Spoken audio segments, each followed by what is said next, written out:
Hi everyone, myself Dinesh, working as assistant professor from SNS College of Technology, and in this video series we are seeing the subject solar energy utilization, where in the previous video we have been seeing about the sun earth relationship.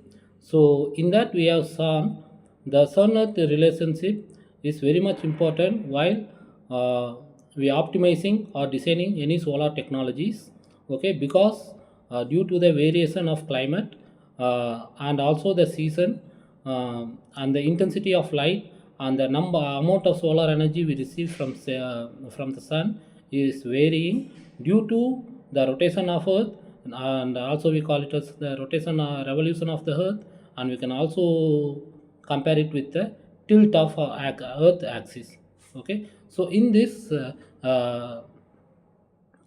video, we are going to see the solar energy absorption by a little example. So, example in the India, okay, as you see in this diagram, we can see clearly see that consider India located in northern hemisphere.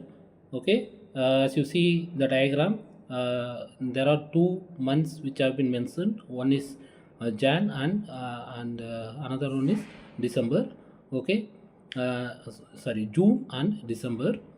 India experiences hottest temperature because the sun is directly overhead near the Tropic of Cancer.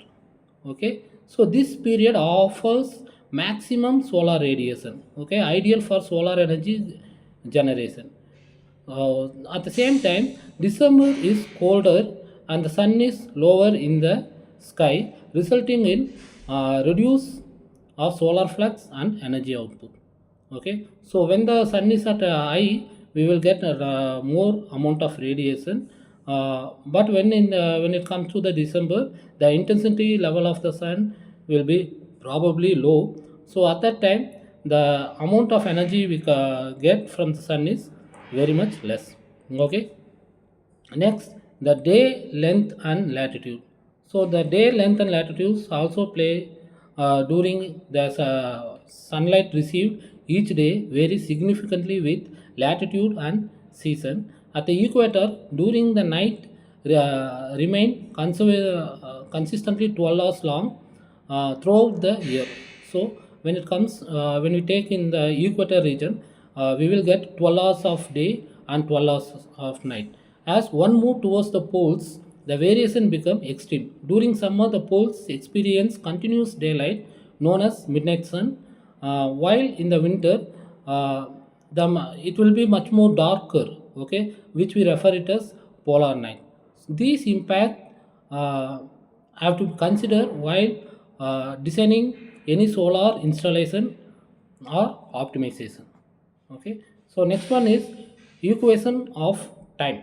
Okay, so the equation of time, as you see in this diagram, you can see that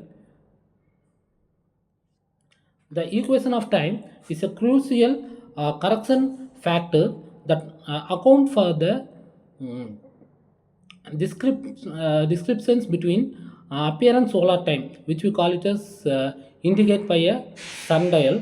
Okay, uh, and mean solar time, for example, are watch. Okay, clock watch. These variation arise primarily due to earth elliptical orbit and its axial tilt.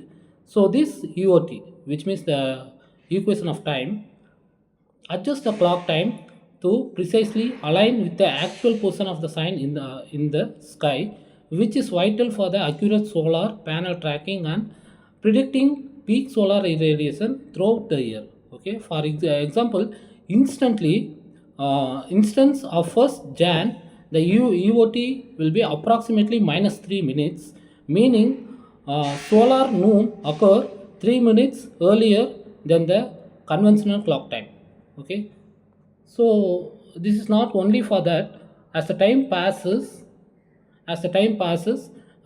it will keep on varying. Okay, the due to the equation of time, the time will be, sometime it will be plus 3 minutes, plus 2 minutes, or plus 1 minutes. It's all because of the rotation of the earth around the sun, and the distance is not constant.